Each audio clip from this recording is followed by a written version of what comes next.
Assalamualaikum warahmatullahi wabarakatuh.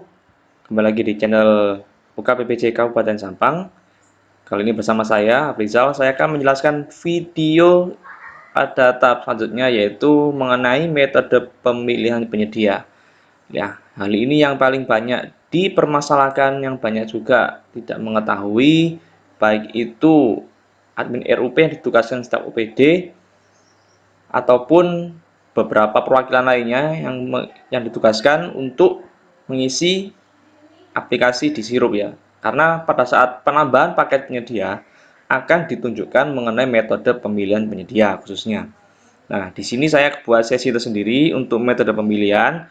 Di sini bisa Bapak Ibu lihat bahwasanya di pengadaan barang dan jasa itu metode pemilihan dibagi menjadi beberapa klasifikasi. Jadi ada yang pertama yaitu metode e-purchasing, seleksi, pengadaan langsung, penunjukan langsung, tender cepat, dan juga tender ya. Jadi seperti itu Bapak Ibu. Dan yang akan saya jelaskan di sini tidak detail ataupun rinci ya, cuman di sini saya jelaskan secara garis besar karena kalau saya jelaskan secara rinci itu akan makan banyak waktu dan juga akan nanti saya khawatir bingung ya. Jadi cukup Bapak Ibu tahu di sini bahwasanya metode pemilihan media itu di pengadaan barang dan jasa ada 1, 2, 3, 4, 5, 6. Ada 6 jenis ya. Dan di sini saya ada tabel yang menunjukkan supaya memudahkan Bapak Ibu dalam memahami mengenai metode hubungan antara metode pemilihan dan juga nilainya serta hubungannya dengan jenis pengadaan.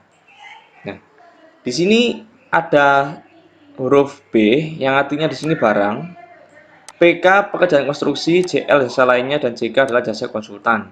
Di sini dibatasi ya, dibatasi yang artinya ada perbedaan ya, ada batas. Nah, maksudnya apa? Bagaimana cara membacanya tabel ini? Nah, di sini kan maksudnya ada B, PK, JL. Nah, ini untuk jenis pengadaan bisa dipilih menggunakan metode pemilihan yang cuma di sini. Ya, ini ya. Nah, maksudnya seperti itu. Jadi, untuk barang, pekerjaan konstruksi dan jasa lainnya itu bisa menggunakan metode pemilihan e-purchasing, pengadaan langsung, penunjukan langsung, tender cepat, dan juga tender. Ya, seperti itu.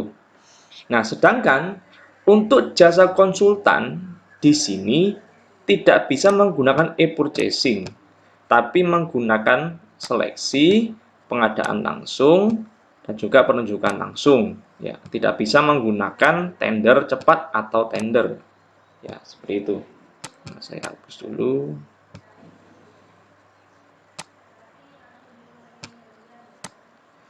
Ya, tidak bingung ya. Oke, saya lanjut. Nah, di sini ada beberapa pilihan, saya jelaskan satu persatu ya. Contoh, sekarang ada barang ini ya, pengadaan barang itu bisa menggunakan metode e-purchasing. Nah, di sini e-purchasing di sini baik barang, konstruksi atau jasa lainnya tidak dibatasi oleh nilai. Berapapun nilainya bisa menggunakan e-purchasing. Nah, di sini yang maksud ini ada urutannya, ada maksudnya ya. Yang paling atas adalah e-purchasing, 2 pengadaan langsung, 3 penunjukan langsung, 4 tender cepat, 5 tender. Ini artinya apa?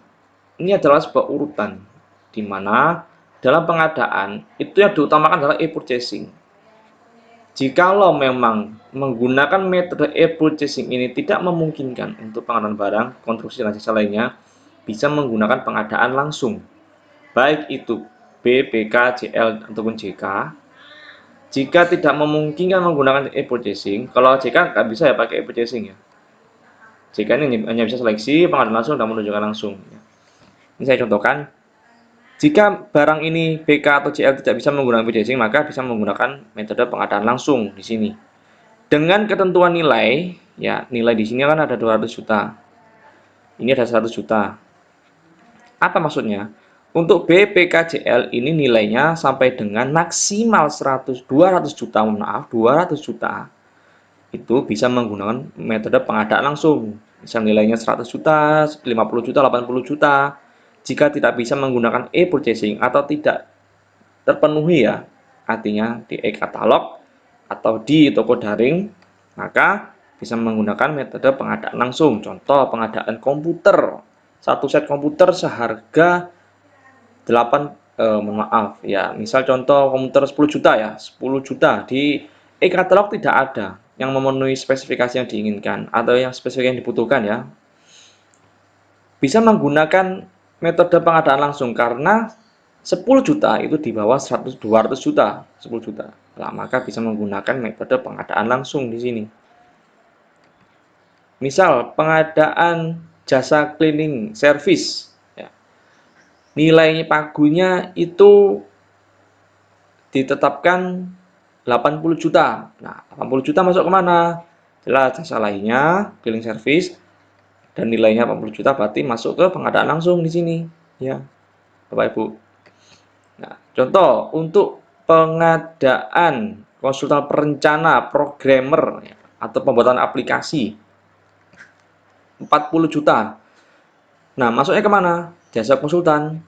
Ya, jasa konsultan pengadaan langsung karena nilainya di sini 80 juta. Jadi menggunakan pengadaan langsung. Untuk jasa konsultan di sini berbeda dengan barang BPKJL ya. Jasa konsultan di sini maksimal 100 juta, sedangkan BPKJL maksimal 200 juta. Berbeda ya. Seperti itu. Sedangkan seleksi di sini dia untuk konsultan khusus ya. Seleksi ini khusus untuk konsultan saja. Dengan nilai di atas 100 juta. Apakah bisa kalau yang nilainya 100 juta? Kalau nilai 100 juta pas, itu maksudnya di pengadaan langsung. Karena di sini simbol operatornya adalah lebih besar, bukan lebih besar sama dengan. Ya. Kalau simbolnya lebih besar gini, berarti 100 jutanya tidak dianggap. Artinya harus lebih dari 100 juta, contoh 101 juta. Nah, kalau 100 juta pas, maka masuknya di pengadaan langsung di sini. Ya. Sedangkan di sini, penunjukan langsung ini berbeda dengan pengadaan langsung ya. Di sini sering salah kaprah. Dua hal ini dua hal yang berbeda. Untuk penunjukan langsung di sini adalah untuk keadaan tertentu. Jadi tidak sembarangan bisa menggunakan penunjukan langsung. Ada kriteria-kriteria tertentu bagaimana kita menggunakan penunjukan langsung. Ya, coba saya buka di Perpres-nya. Bentar.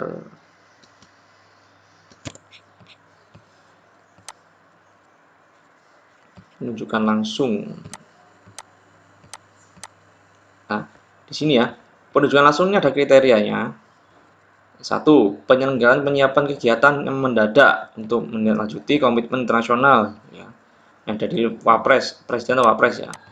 Yang kedua, barang atau jasa yang bersifat rahasia untuk kepentingan negara, intelijen, perlindungan saksi, pengamanan presiden dan wakil presiden dan seterusnya ini ya, saya baca. Yang ketiga, pekerjaan konstruksi bangunan yang merupakan satu kesatuan sistem konstruksi dan satu kesatuan tanggung jawab atas risiko kegagalan bangunan secara keseluruhan tidak dapat direncanakan atau diperhitungkan sebelumnya. Atau artinya di sini risikonya masih gamblang, masih masih nggak jelas ya, dan juga besar risikonya. 4. Untuk barang atau pekerjaan konstruksi atau jasa lainnya yang hanya dapat disediakan oleh satu pelaku usaha yang mampu. Jadi hanya satu yang mampu ya, tidak ada yang lain. Hanya satu. Lalu menggunakan penunjukan langsung. Yang kelima, pengadaan dan penyaluran benih unggul untuk meliputi benih padi, jagung. Jadi nomor 5 ini untuk pengadaan khusus ya, benih unggul meliputi padi bisa, jagung atau kedelai atau yang lainnya. Yang untuk kebutuhan pangan nasional atau untuk kebutuhan pangan secara global seperti itu. Jadi tidak serta-merta kita bisa menggunakan penunjukan langsung ini. Ada kriterianya, Bapak Ibu. Ada 6, 7, 8, ada 9 kriteria di sini yang bisa Bapak Ibu nanti baca di Perpres ya. Ini kriterianya. Kita lanjut di sini. Nah, di sini kita bisa lihat selanjutnya adalah tender cepat. Di sini tender cepat ini juga berbeda dengan tender ya. Tender cepat ini ada kriterianya juga. Bisa Bapak Ibu lihat di sini tuh tender cepat itu seperti apa. Saya tarik ke bawah. Nah, ini ada tender cepat. Untuk tender di sini, metode pemilihan untuk mendapatkan penyedia pekerjaan konstruksi dan jasa lainnya dengan nilai pagu paling sedikit di atas 200 juta rupiah. Ya. Sebenarnya ini tidak terdapat batasan anggaran ya. untuk metode penunjukan langsung ya. Berapapun anggarannya itu tidak ada batasan. Namun di sini tender di sini ada khusus yaitu untuk pagu paling sedikit di atas 200 juta rupiah. Ya. Sedangkan di sini tender cepat itu dilaksanakan dalam hal pelaku usaha telah diterkualifikasi atau sudah ada di sikap sistem informasi kinerja penyedia untuk pengadaan yang satu kriterianya ya spesifikasi dan volume pekerjaannya sudah dapat ditentukan secara rinci, jadi sudah jelas. Dimungkinkan dapat menyebutkan merek sebagaimana diatur dalam peraturan undang-undangan. Nah, ini ada ketentuannya juga tender cepat ya di sini. Jadi pelaksanaan pemilihan melalui tender cepat dengan ketentuan sebagai berikut ini ketentuannya. Yang pertama harus penyediaannya sudah terkualifikasi dalam sikap ya. Nah, di sini peserta menyampaikan penawaran harga, jadi cukup menyampaikan penawaran harga. Yang kedua, evaluasi penawaran harga dilakukan melalui aplikasi. Yang ketiga, penetapan pemenang berdasarkan harga penawaran terendah. Nah, itu ya. Nah, di sini tender cepat dan tender itu disebutkan hanya untuk barang PK atau CL. Konsultan di sini bisa menggunakan tender ya. Tidak ada di sini ya. Ini dibatasi oleh garis biru ini ya. Seperti itu. Nah, penunjukan langsung ini juga berlaku untuk JK ya, persyaratannya sama untuk keadaan tertentu. Seperti itu. Nah, jadi saya rasa Bapak Ibu sudah memahami seperti apa mekanisme dari ataupun teori secara dasar mengenai metode pemilihan. Sekian dari saya. Assalamualaikum warahmatullahi wabarakatuh.